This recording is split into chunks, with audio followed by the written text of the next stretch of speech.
Hey you guys, so this is my Hey Mitch review of Season 3 of The Handmaid's Tale, episodes 1 through 4, more of a commentary, but let's get into it. If I'm going to change things,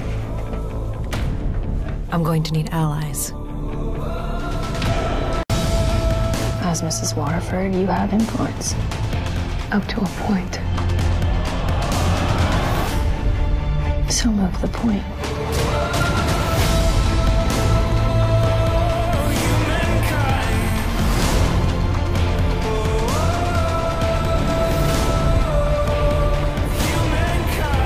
At least there's still hope if I'm here.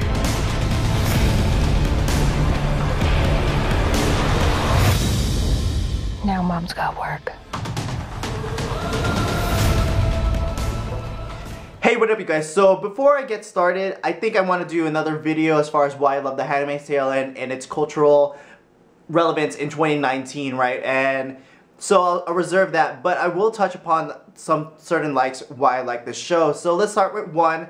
I do love alternate history, alternate presents, dystopian futures. So again, like Hunger Games and everything, and this falls in line with like The Man in the High Castle. So this is one aspect of why I like the show, and maybe other people who like sci-fi into the show, right?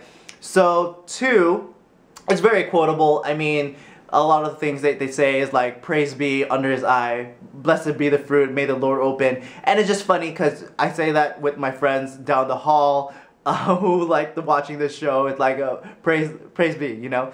And then three, the cinematography is great, right? And the colors, how structured it is really great. And it's the intent behind it is so great. I mean, it's so purposeful, right? And what I think, and I'm going into a better breakdown in another video, but just saying that the level of construction in this TV show, the cinematography, again, it's just a great juxtaposition to the non-freedom in the Gilead, right?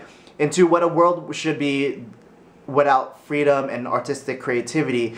Like the aesthetics into the color schemes, into the cinematography, and then the overhead shots just brings a better light into this world. Because you would imagine a dystopian future would be all grayed out, but in this world there's color, you know, and there's structure, and it is just a nice way to make this off-putting world into something that is aesthetically pleasing. So again, there's a lot to dive in there, right?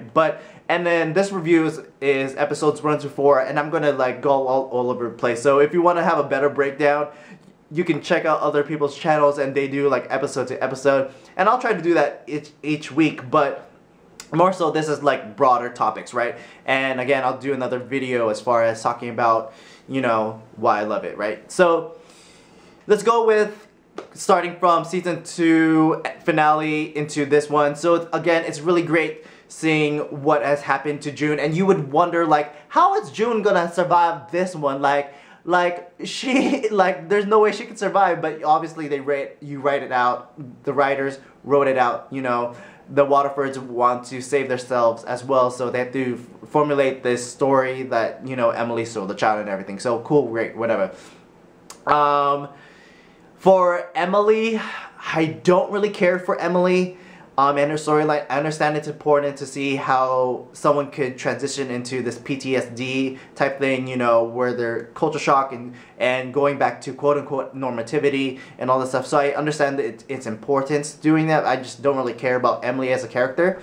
And maybe hopefully she plays a larger role in this rebellion type thing. So we'll see. Going into, I do like Nick, you know. I like Nick and June's relationship. I know like there's Luke involved, but I'm team Nick again. And so yeah, I mean, he's now the commander, and then I'll see how that plays out into the storyline and see if he fights for the rebellion type thing too.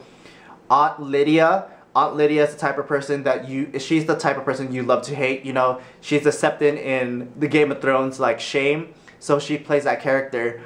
And she, you know, I said this in my Instagram, like she's the type of character, like she is crazy and fanatic, but at the same time she loves her girls. And then in this past episode, excuse me, oh my god, in this past episode, she kind of breaks down because she loves these girls, right? But for her being betrayed by these girls, she's like kind of having like a mental breakdown. Like, is she doing the right thing? Or you just see her dilemma as far as her doing the right thing, but she's obviously like viscerally angry, you know?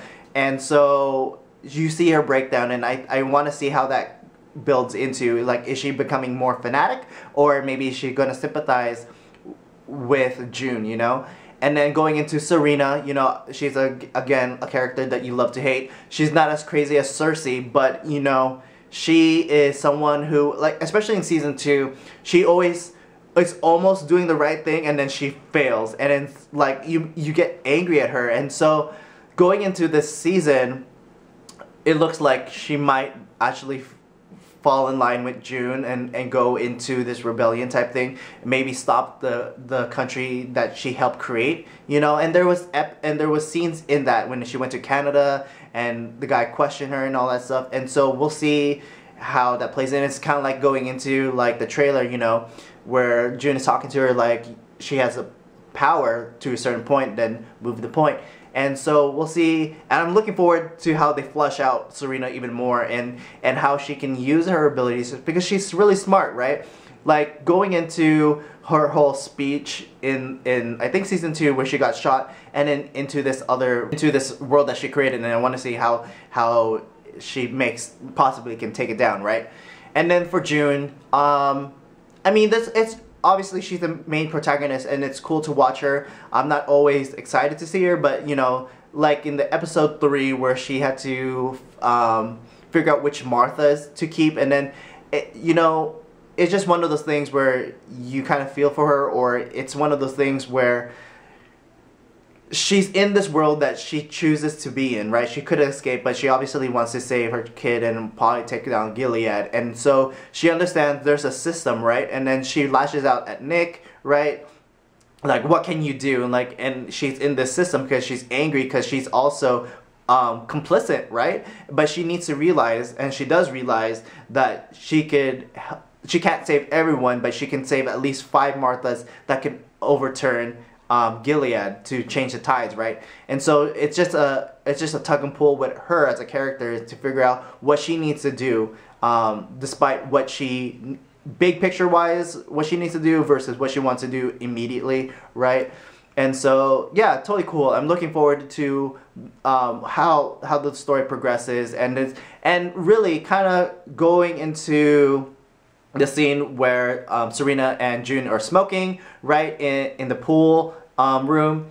And so I took that less as them being like, quote unquote, a masculine scene where they're trying to emulate the men smoking and all that stuff, but I took it more as catching fire, like in the Hunger Games, where the cigarette is more of a symbol of them lighting the spark, you know, of them continuing the flame and all that stuff. And so I am looking forward to seeing how else this show is progressing and everything. So yeah, totally dope. I really liked that last episode. I don't remember anything from episode 2.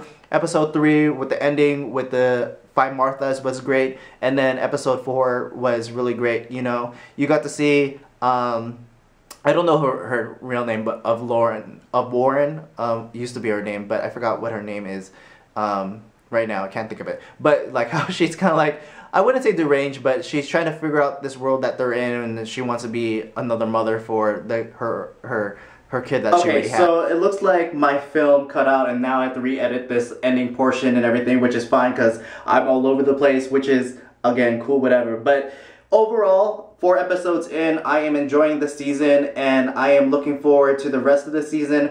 You know, at season 1 and 2, you're learning about this world, you're learning about how Gilead formed, and you're learning about like the inner workings with like the spy network type thing, or what is forming to be like a spy network or underground railroad type an event type thing. So we're seeing like the bigger payoffs building the rebellion, right, which is great. Also, it would like you would looking into the future, like how is Gilead going to fight back against June, you know? And so, again, definitely looking forward into that. I'm hoping there's at least 2 more seasons into this, and I would imagine the showrunners can recognize how relevant the show is going into the 2020 elections and talking about pro-life and pro-choice discussions out in the political atmosphere and the cultural atmosphere.